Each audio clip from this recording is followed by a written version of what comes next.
dengan saya Ucap Rifai dari Zero Timbal. Dan pada kesempatan kali ini kita akan belajar tentang definisi dari bilangan bulat. Nah, ini materi matematika kelas 7 semester pertama ya. Nah, yuk langsung saja ya. Sebelum kita mengetahui definisi dari bilangan bulat, kita review dulu atau flashback dulu deh.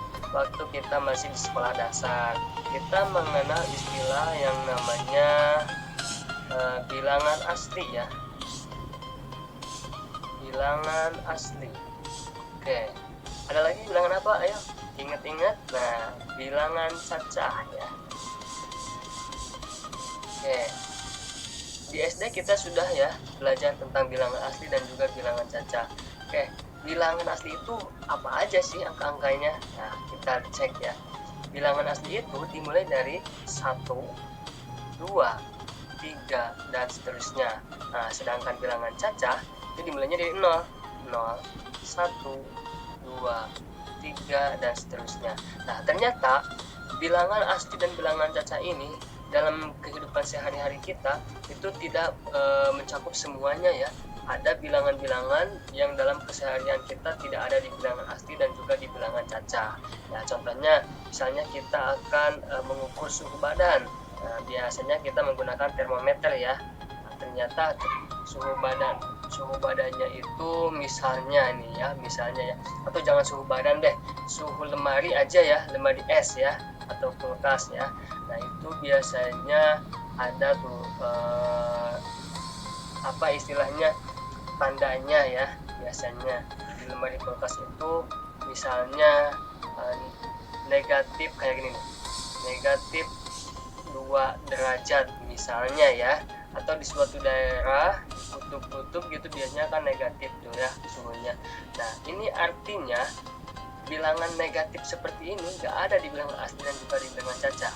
Maka bilangan negatif ini kita tulis di sini, bilangan negatif. Nah, biasanya seperti dalam termometer ya, atau misalnya dalam istilah yang pelaut gitu ya, ada yang menyelam di bawah permukaan laut gitu kan, itu artinya nanti bisa dikategorikan sebagai bilangan negatif. Ya, bilangan negatif itu apa aja? Ya, sama aja bilangan asli, cuman dikasih tanda negatif ya. Nah, negatif 1, negatif 2, negatif 3 dan seterusnya. Oke, ini hapus saja. Nah, bilangan bulat itu sendiri nanti ada hubungannya dengan ketiga bilangan ini, jenis bilangan ini ya. Nah, bilangan bulat itu adalah himpunan dari bilangan asli, bilangan cacah, dan bilangan negatif. Nah, biasanya itu misalnya apa ya, dituangkan dalam suatu garis bilangan ya, atau disebutnya garis bilangan bulat ya, atau garis bilangan ya. Oke. Nah, di sini saya sudah sediakan ada 2 garis, yang ini garis horizontal dan ini juga garis yang ini garis vertikal ya, yang ini ya. Oke.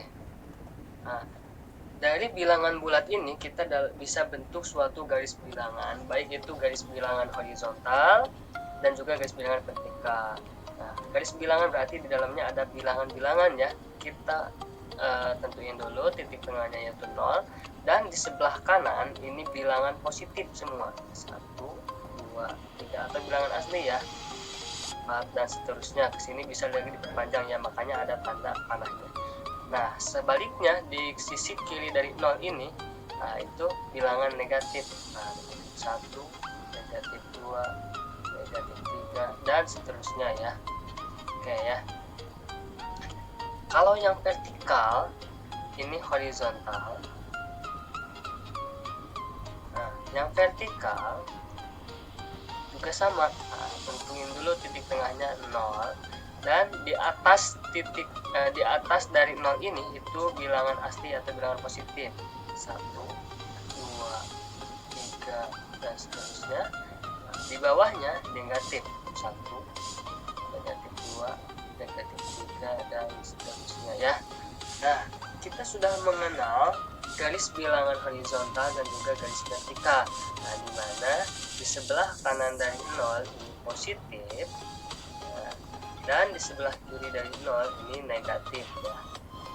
Atau kalau dari yang vertikal, di sebelah atas itu positif dan di bawah dari 0 itu negatif ya. Nah, biasanya dalam termometer itu kan seperti ini ya, vertikal gitu, kita diukur gitu misalnya ya, ternyata si air raksanya itu misalnya ada di 2, oh berarti itu artinya di 2 derajat Celcius misalnya ya. Kemudian atau misalnya mungkin aja di bawah 0 gitu ya, ukur apa gitu ya, berarti nanti artinya negatif berapa derajat Celcius gitu ya. Pokoknya kalian sudah paham lah ya tentang itu ya. Nah, jadi secara umum dapat dikatakan bahwa bilangan bulat itu adalah himpunan bilangan asli, bilangan cacah, dan bilangan negatif ya, dimana sebelah kanan dari 0, kalau dalam garis bilangannya sebelah kanan dari 0 itu positif dan sebelah kiri dari 0 itu negatif ya. Paham ya, itu untuk definisi bilangan bulat. Oke, di pertemuan selanjutnya kita akan membahas tentang hubungan antara dua bilangan bulat ya, baik itu positif dengan positif, negatif dengan negatif, ataupun positif dengan negatif. Nantikan video selanjutnya, jangan lupa subscribe, like, and share kalau kalian merasa ini bermanfaat untuk anak bangsa. Terima kasih, saya Ucap Rifai dari Zero Bimbel. Assalamualaikum warahmatullahi wabarakatuh.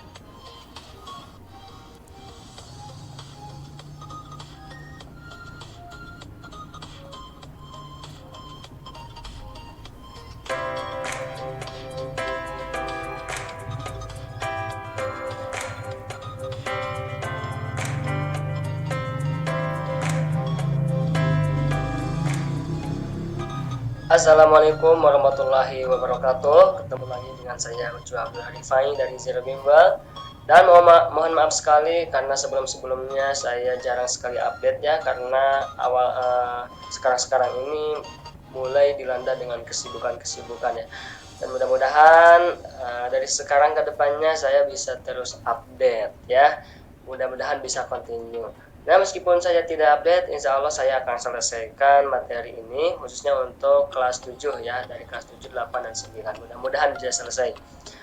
Oke, pada kesempatan kali ini kita akan belajar tentang pecahan. Nah, pecahan itu apa sih?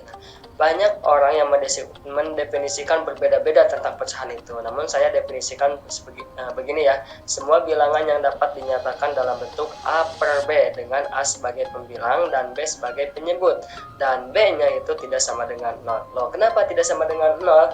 Nah, karena kalau nanti B-nya itu sama dengan 0 atau penyebutnya sama dengan 0, nanti hasilnya akan tidak terdefinisi ya.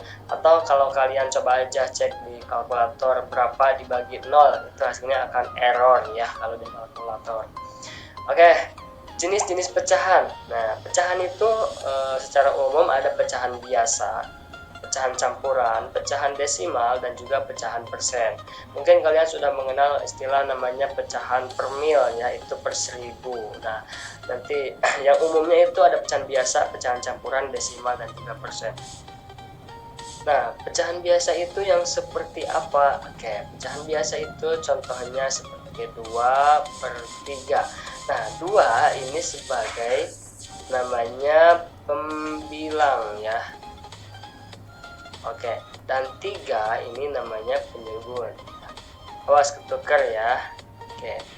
Kemudian selain pecahan biasa ada lagi pecahan campuran. Nah, pecahan campuran itu misalnya 3/2/5, terus 1/2/4/3, dan lain sebagainya ya. Banyak sekali ya. Yang penting kita mengenal dulu pecahan jenis-jenisnya dan juga definisinya ya. Kemudian lanjut ada pecahan desimal. Nah, pecahan desimal itu sebenarnya bisa diubah-ubah ke dalam bentuk yang lainnya. Pecahan biasa juga bisa diubah ke dalam bentuk pecahan yang lainnya. Begitupun campuran, desimal, dan juga persen. Nah, kita kenali dulu contohnya. Pecahan desimal itu seperti apa? Nah, biasanya anak-anak itu suka berpikir, oh kalau desimal itu yang ada komanya. Ya, betul ya.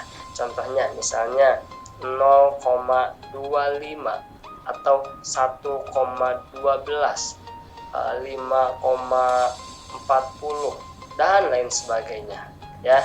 Oke, lanjut. Satu lagi, pecahan persen. Pecahan persen tentunya kalau persen itu per 100 ya.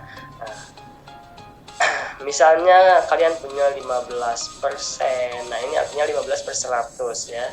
Kemudian 25% atau bahkan 0,15% dan lain sebagainya ya. Nah, itu kita sudah mengenal tentang pecahan biasa, pecahan campuran, pecahan desimal, persen, dan definisinya juga kita sudah mengenal tentang pecahan. Nah, untuk pelajaran selanjutnya kita akan belajar bagaimana mengubah dari pecahan biasa menjadi pecahan campuran, desimal, persen, dan lain sebagainya ya. Oke, terima kasih. Wassalamualaikum warahmatullahi wabarakatuh.